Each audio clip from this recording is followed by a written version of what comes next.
ぴったり時代遅れも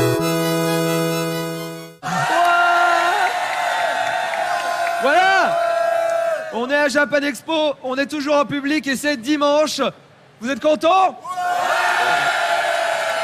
Alors, aujourd'hui, moi, j'ai pu... Parce qu'il y avait chez Marcus sur le stand de No Life. Oui. Alors j'étais un peu plus tranquille. C'était l'émeute. Voilà, tous les gens ils allaient le voir et tout. Alors moi, j'étais tranquille et je suis allé sur le stand... sur les stands Star Wars là-bas au Comic Con et j'ai pu m'amuser avec les casques, rentrer dans les vaisseaux. T'es content de t'amuser avec ça, toi, hein? On l'a filmé, donc on va regarder ça. Et aussi, on va voir un petit reportage. Oui. Alors t'as vu des Stormtroopers? J'ai vu des Stormtroopers, c'est trop bien. Hein. Invité spécial. Ouais. Et on va voir aussi, il y a une réunion de free huggers. Une sorte de Non. manifestation où tous les gens voulaient se toucher. Non, ils ont pas fait ça. Je pense pas fait ça. Je pense que c'est Caro qui leur a donné l'idée. Je ne sais pas. En tout cas, on regarde ça tout de suite.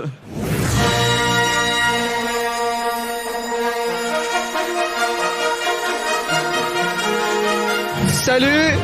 Nous sommes actuellement cernés par l'Empire. Nous sommes au Comic Con qui se déroule en même temps que Japan Expo à Villepinte et on va tout nous expliquer. Merci Dark Vador, merci beaucoup. Alors, explique-nous, qu'est-ce qui se passe ici au Comic Con? Au Comic Con, l'univers Star Wars a débarqué en force avec le BCD costume, avec le Snow Speeder, le bunker d'Andorre, l'entrée du Faucon Millennium et la 501e belge et française et suisse. Alors la 501e en fait c'est une asso qui regroupe tous les gens qui aiment, on peut dire, se cosplayer en personnage de Star Wars. Oui, cosplay effectivement, mais d'univers de l'Empire. Tout ce qui est Vador, Stormtrooper, les gardes rouges. Vous faites que les méchants. Que les méchants, nous voilà. Mais on a nos amis de la Rebelle Légion qui se trouvent de l'autre côté, avec qui on travaille énormément. On peut faire un tour dans les décors, tu nous emmènes, tu nous expliques un peu. Le Snow Speeder, Ouais, classe. voilà, qui est fait par notre ami hollandais, qui est venu avec les Belges. Donc voilà, c'est... Alors lui il l'a fabriqué tout seul. Oui, tout seul. Et là, il assure les 4 jours, tout seul, comme un grand, toujours souriant, adorable. C'est quelqu'un de génial.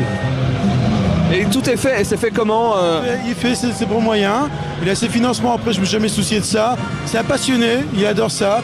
Il est en train de concevoir un taille Interceptor taille 1. Donc ça va être le grand truc, qui devrait être mis sur la fax, ou aussi, en espérant, on croise les doigts là, Comic Con 2. Parce que nous on veut Comic Con. D'accord, très bien. Et alors là, le décor, on est sur la base d'Endor là. Ouais, Andorre avec un speeder bike qui est fait par le BCD Costume, nos amis belges, la 6e belge. Donc voilà, c'est tous des props qui sont conçus par nos amis belges. D'accord. Et là, ce sont nos amis belges, les concepteurs. Voilà. Voilà, un des fabricants. D'accord. Voilà, un des fabricants qui se cache, un grand timide.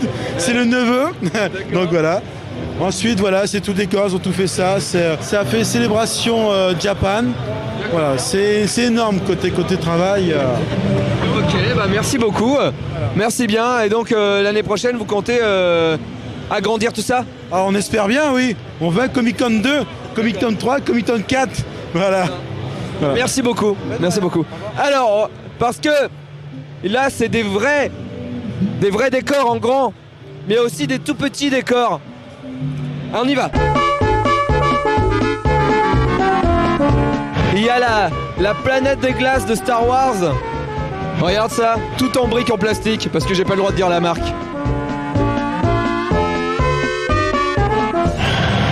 Et là, on sent bien que les forces de l'Empire, ils attaquent les rebelles. Hein.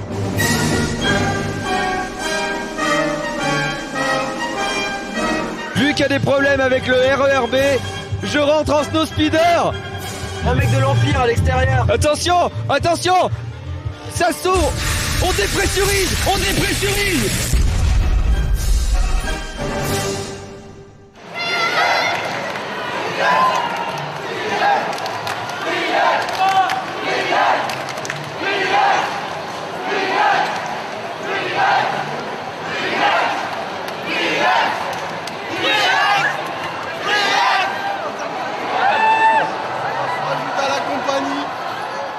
Quelles sont vos revendications? Avoir des amis, franchement, avec eux, c'est pas terrible. On veut envahir toute la Terre avec les câlins.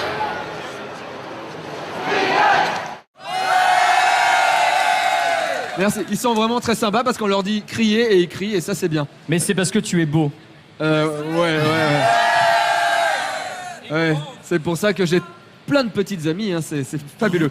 Alors, il y a des avant-premières en jeux vidéo sur Japan Expo. Par exemple, Sega a mis en avant-première Bayonetta, mais c'est un jeu 18+, donc on peut pas vous montrer d'image. Par contre, il y a plein de choses niveau jeux vidéo, plein d'événements, et toi, tu es là parce que tu n'aimes pas que les panoplies, tu aimes aussi les jeux de gigs. T'es pas très gentil avec moi, je trouve quand même. Hein. Non, je suis pas très sympa. Oui, c'est vrai que les jeux musicaux, c'est une de mes spécialités. Il y avait un énorme stand Konami à ce Japan Expo. Avec la présence de Naoki Maeda. Est-ce que tu connais Naoki Maeda? Ah oui, c'est un japonais, non? Oui. Il a fait, par exemple, DDR. Voilà, c'est un des producteurs de DDR et c'est aussi accessoirement un des compositeurs de quasiment la moitié des musiques du monde de DDR. Donc un très grand game musicer, game composer. C'est ça, game musicer, j'aime bien. Moi j'aime bien, j'invente des mots. Voilà, c'est bien, c'est bien. Donc il a présenté des jeux en exclusivité, notamment l'adaptation sur Wii de Pop & Music. Alors c'est moins heavy metal que les Pop & Music classiques, c'est casual game, mais c'est quand même bien fait, donc on va avoir un petit sujet là-dessus. Il y a eu ça, il y a eu le nouveau DDR sur PlayStation 3 avec un panel à 8 touches. Ça doit vachement t'étonner parce que comme tu le sais déjà, le panel normalement il y a 4 touches. 4 touches déjà, je suis mort. Et bah là il y en a 8. C'est l'évolution de Dance Dance Revolution pour ces prochaines années. D'accord. Donc Naoki Maeda a annoncé. Et il a eu la finale aussi. Et il y a eu la finale qui a eu lieu aujourd'hui, dimanche. Et d'ailleurs, je pense que ce plateau commence à être un peu long. Je propose tout de suite de regarder un petit truc.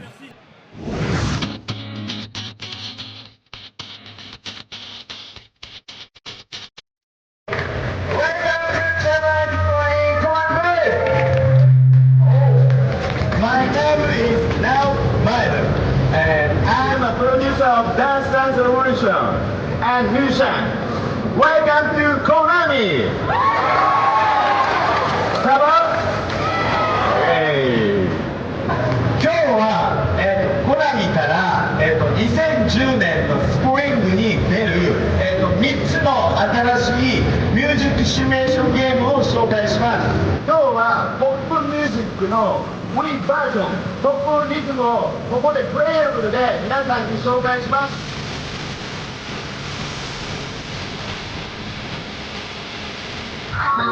Celebrate and have a good time.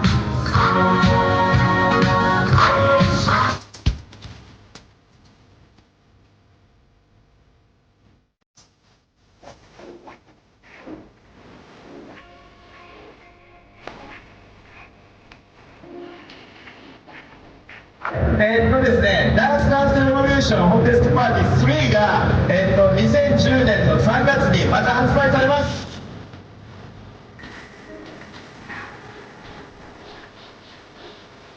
皆さん、ダンスダンスレボリューション好きですか？そうです。プレイステーション3、そして少し3月までに、ダンスダンスレボリューションは、新しく生まれ変わって、この2010年の春に、ダンスダンスレボリューションとして登場します。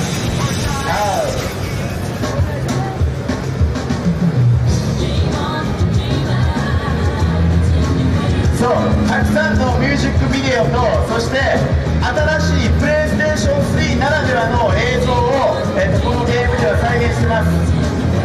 そして、スペシャルな、要素としてはダウンロード楽曲、曲がダウンロードできます。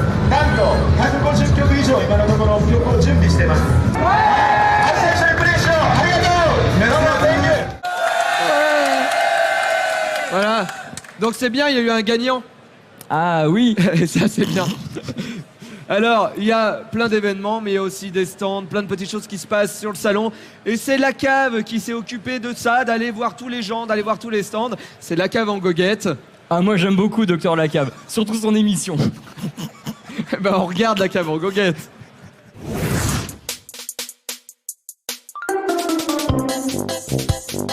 Eh bien bonjour encore une fois, troisième jour de Japan Expo, toujours une nouvelle cravate. Alors hier après les inondations, eh bien aujourd'hui c'est le RER qui est en grève. Donc bon bah pas mal de choses qui se passent pour Japan Expo, mais on est là, toujours fidèle au poste. Aujourd'hui on va voir pas mal de trucs, encore une fois des trucs de ma sélection puisque c'est mon Japan Expo à moi. Je suis en goguette à Japan Expo et donc on part, on me suit. Alors là, un truc qui je trouve assez hallucinant, mais je dis tout le temps hallucinant, mais c'est en fait, hier j'ai vu un petit trading card game, parce que j'adore les trading card games, je joue beaucoup à Pokémon notamment, et en fait là c'est un trading card game dans l'univers de Disney, mais un univers assez particulier en fait. C'est l'univers de Disney, donc Mickey, Dingo, Donald et tous ses amis, un peu à la Kingdom Hearts, qui sont dans un univers heroic fantasy ou médiéval fantastique. J'ai jamais saisi la nuance. C'est assez sympa. Donc c'est présenté en avant-première puisque ça n'existe pas encore. C'est pas sorti à part ici. On peut commencer à se procurer les starters et les boosters. Le système de jeu est donc complètement différent, ça nous change de Magic avec les terrains, de Yu-Gi-Oh avec les monstres et les pièges. Là ce sont que des sorts, qu'on joue visible ou caché, on génère de la puissance magique et celui qui a le plus de puissance magique remporte les dias magiques qui sont cachés dans un château. Donc voilà, il n'y a pas que les jeux vidéo dans la vie, il y a les jeux de cartes aussi, mais les jeux vidéo c'est pas mal. Et d'ailleurs on va voir quand même des gens qui sont super intéressés par le rétro. On va les voir tout de suite, c'est les éditions Pix & Love qui de convention en convention ont commencé à se faire un petit nom. Oh, Pokémon! Découvre Pokémon et gagne un booster de 2 cartes promo. Wow.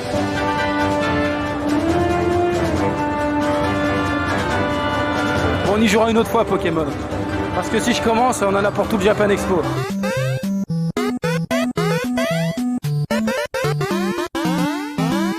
Voilà les éditions Pix & Love.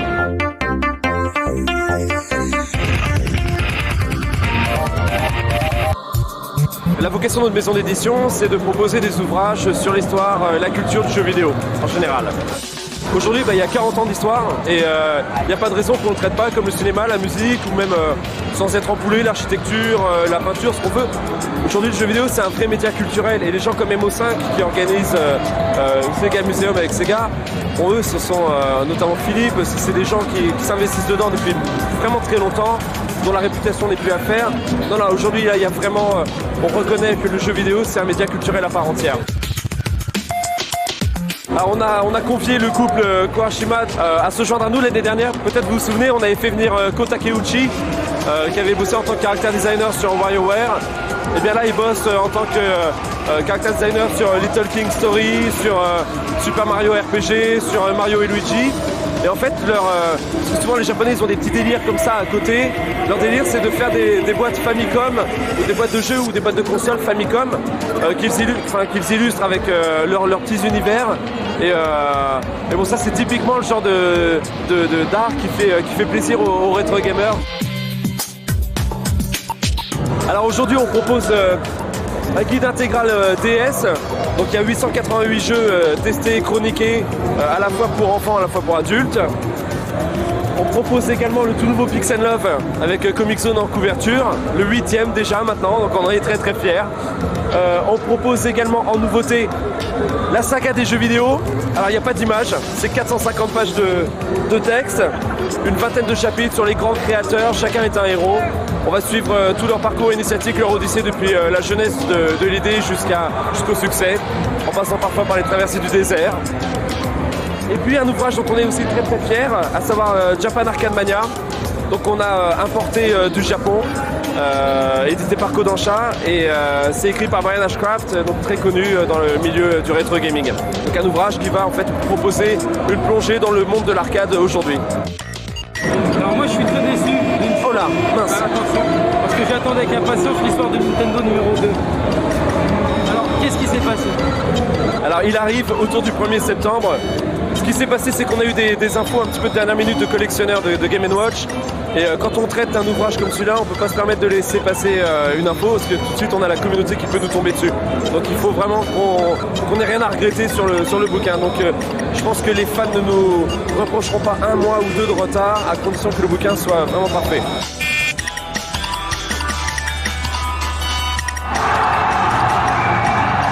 Voilà, tout ça c'est pour moi. Donc là, Pix & Love, on va aller voir chez Capcom. Ils ont fait une petite auberge de Monster Hunter. Alors Monster Hunter, c'est un million-seller au Japon. C'est pas super connu en France. Donc comme je vous disais, le succès en France est beaucoup moindre que le succès au Japon. Mais bon, il n'y a pas de raison que ça marche pas, parce que c'est quand même un très bon jeu Monster Hunter. C'est le Monster Hunter Freedom, en fait, c'est des MMO qui jouent tout seul sur PSP, tout seul ou en local. Donc c'est assez bizarre, mais c'est assez sympa.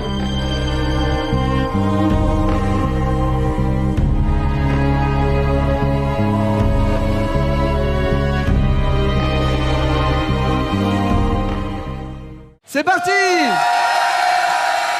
Voilà, notre effet magique continue. Dame Dame se transforme toujours en Caro, même le dimanche. C'est magique. Tous les jours. Alors Caro, toi tu es là, c'est pour regarder... Les concerts. Ah, c'est pas pour lire des shoujo avec des garçons qui s'aiment? Ah, des yaoi. Il y a une espèce de réputation qui court là-dessus, c'est faux. Je ne suis pas ultra fan des yaoi, j'aime bien. D'accord, Mais je ne suis pas ultra fan comme les shoujo. d'accord. D'accord, voilà. On est d'accord. Ça c'est réglé. Alors à part les shoujo, il y avait quoi que t'es venu voir à Japan Expo? Bah, les concerts, voyons. Ah. Les concerts. Alors aujourd'hui, aujourd'hui dimanche, il y avait AOI. Oui, des consonnes et des voyelles. Exactement. Ouais. C'est son secret. Ouais, bah c'est un chanteur donc. C'est que des voyelles, ah ouais, c'est ça. C'est que des voyelles. Bravo. Ah oui, c'est vrai. Le public vient de te casser, Ouais, je m'en c'est fous. beau. Et quelque part moi aussi. Donc AOI, Je t'écoute plus. tu m'écoutes plus. Non, ouais, vas-y, C'est ouais. pas très gentil. Ah oui, donc beaucoup de gens disent que Suzuka est ultra fan. Ok. Ma cousine aussi. Oh. Oh. C'est un chanteur de visu. On est un content que ta chanteur cousine, elle sombre. aime. N'est-ce pas? C'est génial. On va regarder quelques images peut-être. Ok. Oh.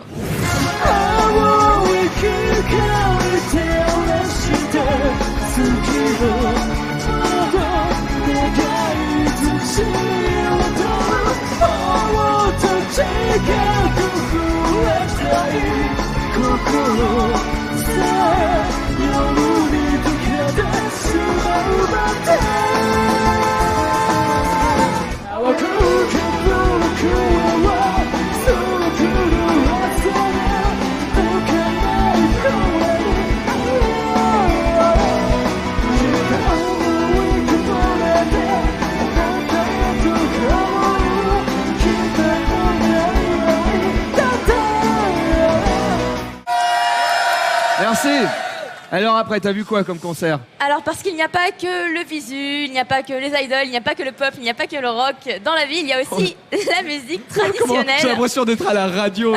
Il n'y a pas que le pop, il n'y a pas que le rock, il y a aussi la musique traditionnelle. Ah c'est pas vrai, laisse-moi parler. D'accord, vas-y. La musique traditionnelle, est-ce que tu as déjà écouté de la musique traditionnelle japonaise? Arrête. Alors, c'est des trucs où ça fait... Non? D'accord. Non, c'est pas ça. Bon, il y a un groupe qui s'appelle Asuka. Asuka. Qui est venu donc se produire à Japan Expo. D'accord. Il joue des instruments traditionnels qu'on ne connaît pas normalement en Occident, comme le sho, qui est un orgue à bouche, le ryuteki, qui est également une flûte, et d'autres instruments dont j'ai oublié le nom parce que c'est quand même compliqué. Compliqué.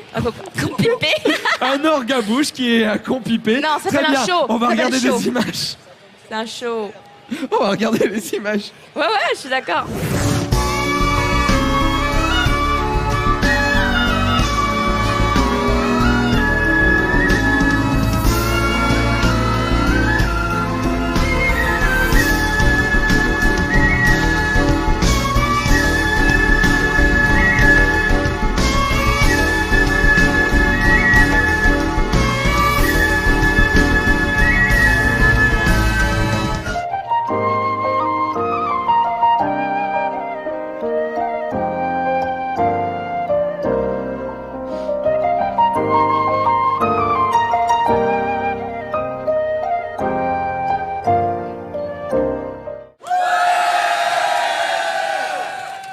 Et enfin, le dernier concert dont je voulais te parler, Davy.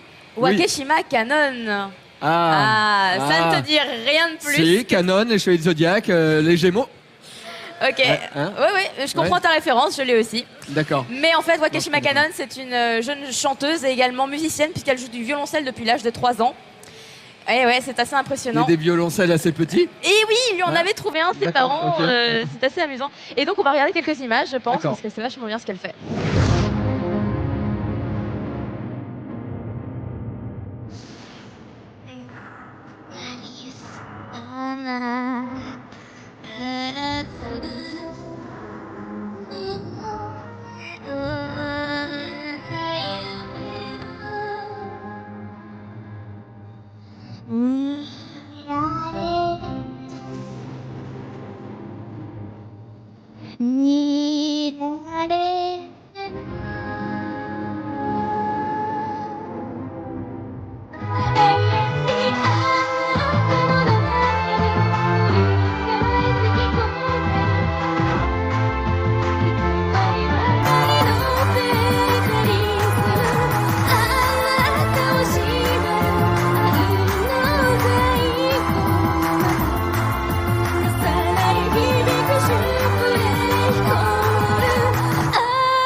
Alex, dimanche, c'était le gros événement sur le stand.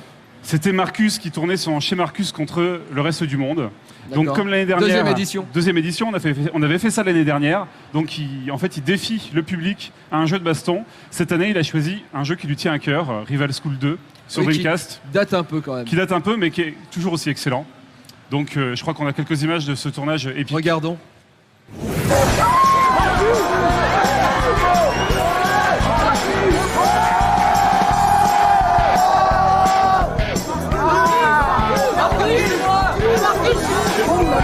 Et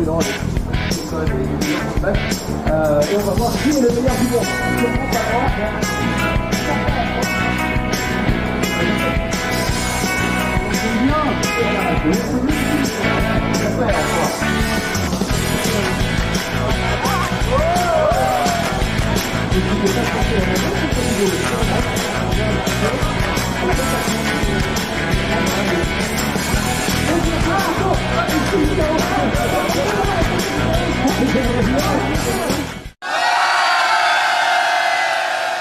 Voilà, ces émissions spéciales Japan Expo sont terminées, Alex.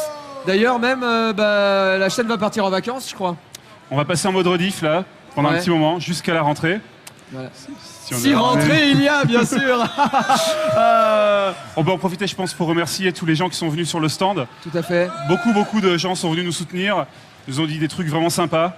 Ça donne du courage et ça fait plaisir. Donc on va continuer. Ouais. Il y a même des gens qui m'ont dit qu'ils étaient prêts à donner 10 €.